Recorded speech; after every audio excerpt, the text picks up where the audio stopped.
Good afternoon, everyone. Today just want to talk with you all briefly about the research that I did this summer for the William Perry Undergraduate Advisory Board. But before I begin, I just wanted to touch really briefly on my background in this subject matter and why I became so interested. So basically, I spent the summer of 2011 in Ulaanbaatar, Mongolia. That's the capital of Mongolia. And there I started by teaching this self-designed 5-day seminar on nuclear nonproliferation. And I was really shocked by just how misinformed my students were on these topics, ranging from the past usage of nuclear weapons to nuclear energy. And then after this teaching program, I ended up staying in the capital for 2 months and working at the Mongolian American Scientific Research Center, MONAMI, with a former CSAC scholar, Undra Agvan Lupsan. And there I worked on a project related to youth perspectives of the potential Mongolian exploitation of uranium, just because they have a large reserve of untapped uranium resources. And specifically, I was trying to understand how Fukushima affected people's reaction and people's opinions on nuclear energy. And again, I was so surprised by just how unaware and maybe even more alarming is how aloof our generation is when it comes to nuclear weapons. Ultimately, it was this experience that really motivated me to join the Perry Project this summer and try to take action. In an increasingly dangerous world, nuclear weapons are an unnecessary evil, and I firmly believe that dramatically reducing the global stockpiles should be an international priority. So that's kind of where my background is and where my interest comes from. So kind of switching gears, this summer, my research focused specifically on how the Perry Project can use social media to promote nuclear nonproliferation among the millennial generation. Just because based on my preliminary analysis, it's clear that a targeted social media strategy across multiple different platforms is essential to reaching and mobilizing the youth on this and any other issue. I also aim to understand why past social media efforts have failed, such as, efforts by nonproliferation groups like Global Zero. So as I explained in my report that you probably have, I began by analyzing past campaigns to see if we could gain any insight for our campaign to promote nuclear nonproliferation.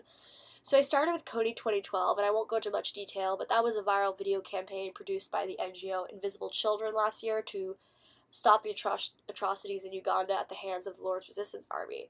And basically what I concluded was that they used social media very effectively to raise awareness about an issue that many people didn't know or cared about.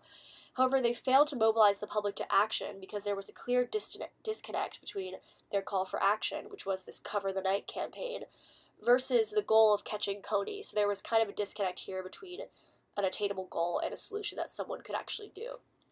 Next, I looked at Global Zero just because they are a group that has a similar mission and objective to us, and they clearly are targeted at the youth. And what I found is that they do have a very strong social media presence, including Twitter and Facebook. However, as I kind of talked about in my midterm report a bit, they have a good following among the youth, but I think that their attempts at messaging are kind of off. For example, when they were trying to advertise the price of the B-62 bomber program and how this should be a deterrent against developing it, they tried to do sort of infographic that related the price of the B-62 bomber upgrade program to its weight in gold. And this is just an analogy that's really hard to understand and doesn't resonate with people, so they don't have very effective messaging that isn't really stirring people to action. And at the same time, on Twitter, I think they have a lot of missed opportunities for engagement, just because I went through their Twitter feed for the last 2 months, and they don't really retweet users often, so they don't really engage much with the youth or the community, and that's a pretty important part of Twitter that I'll talk about later. And then finally, I looked at another group, the Ban All Nukes Generation, which is an active European youth network. I thought that'd be interesting. They are advocating for nuclear disarmament, and it'd be interesting to compare a European group versus an American group. And I found that they too had a very strong and very diverse social media presence with a lot of different content, retweeting, responses to followers, videos, just all around very engaging. But the problem was that they only had 295 followers on Twitter, so they did have a pretty limited reach, and they didn't update as frequently as I think would be appropriate for this campaign. So my next process with social media research was to actually create content. So I created a Facebook page to test our social media presence and kind of have a forum to promote our work this summer. This page has 97 likes, about 300 plus page views, and the content links back to longer Storify posts. So this was kind of temporary, and when we get a solid idea of what our strategy is, we can use this Facebook page to promote that. And then I also worked on the Storify. So Storify is currently serving as the de facto website, essentially, of our group. And basically it's a site that allows the user to post different stories, including photos and links to other websites. So right now we have 4 stories on our storefront profile, one covering the inaugural conference, one covering profiles of the 10 undergraduate summer study students, a summary of the high school intern's visit to Stanford, and finally a column called Nuclear in the News that allows us to exchange different news articles about nuclear nonproliferation and then kind of keep people posted on what's going on. And then the final part of my research was investigating the future use of social media that we could use. So I looked at 2 sites in particular, Twitter and Reddit. Twitter especially was something that you all had expressed a large interest in, and I agree that this is going to be a very important part of a social media campaign.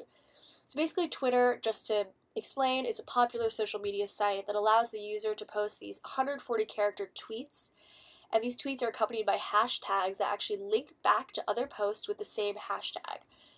Twitter has about 500 million users, so behind Facebook, it's second to Facebook in terms of social media power. Facebook has around 1 billion users. And actually, I found that, in fact, users spend an average of 36 minutes on Twitter versus 12.1 minutes on Facebook, so they are spending more time there. So Twitter should be a very important part of our social media strategy, and I'll go into that a little more in a second.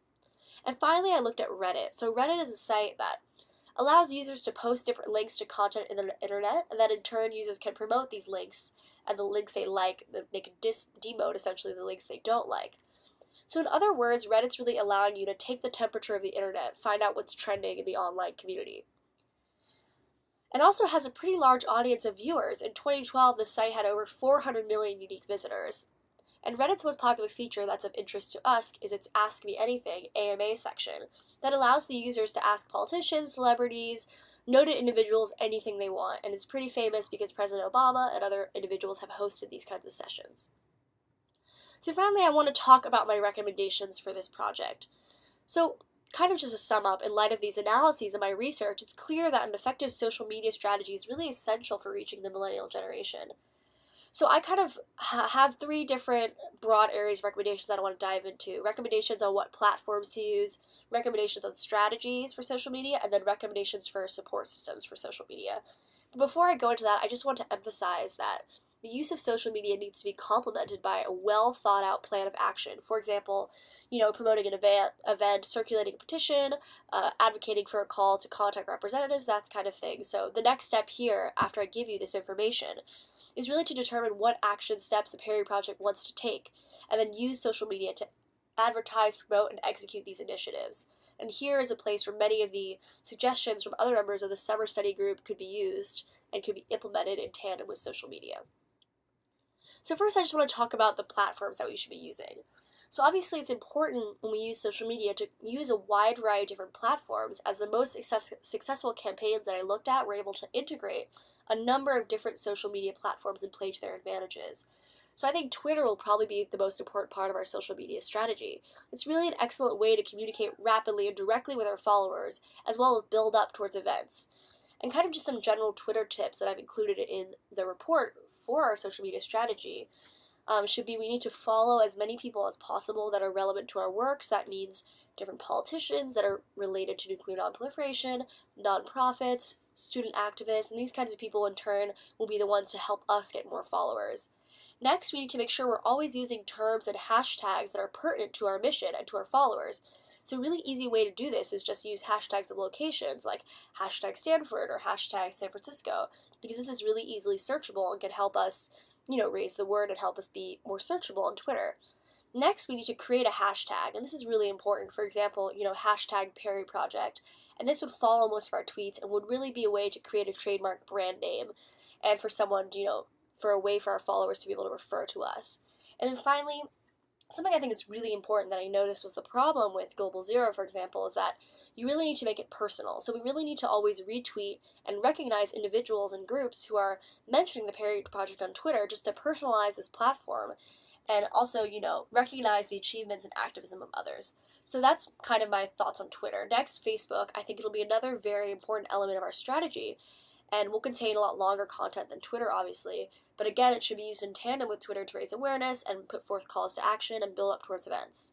And next is an official website, and I know Cami worked on this, so I don't really want to go into detail, but having an official website is very important. As social media can only present a small part of our mission and goals, and many of our social media posts will often require a link to the website or to a larger post, kind of what I've done right now with Facebook and Storify. So Cami has worked on this and gave some good suggestions, so I would suggest following those here, but an official website is crucial, and without that, it's kind of hard to have a social media presence. Then finally, Reddit would be a good supporting strategy and part of our social media presence, although it shouldn't be the focus of the strategy. Basically, Dr. Perry and other notable individuals in the nonproliferation arena, like Ward Wilson, could sponsor these Ask Me Anything talks, and in turn, we'd promote this across Facebook, Twitter, and other platforms.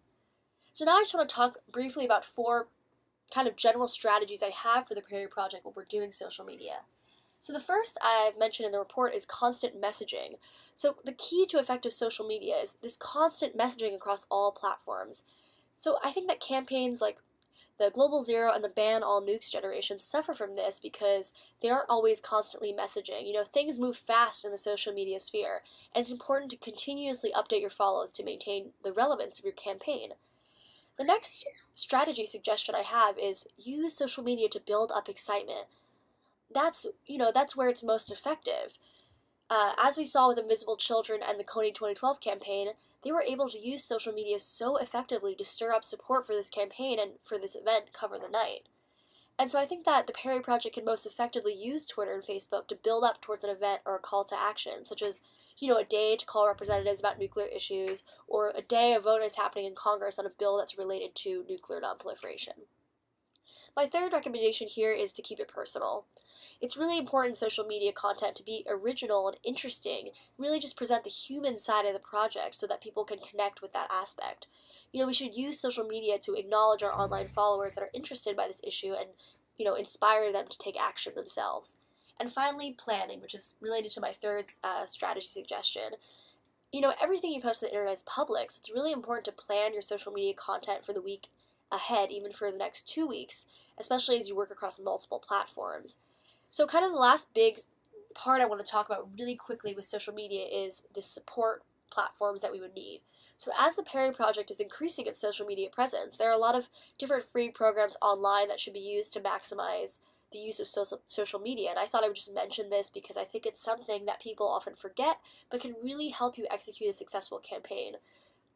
So for example, I'm not going to go through them, but on the final report, I listed 6 or 7 sites that I think are really great that allow you to integrate basically all your social media platforms together, get statistics and data on retweets, on who's visited your page, so you can really tailor a strategy specifically to those people, and also some tools just to be able to see what is trending online and play with those trends.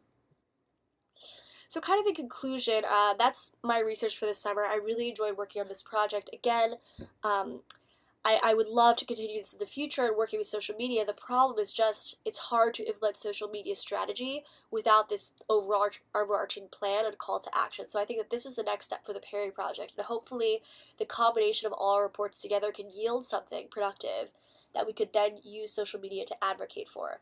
So again, thank you so much for listening, and I hope you all enjoy the final presentation.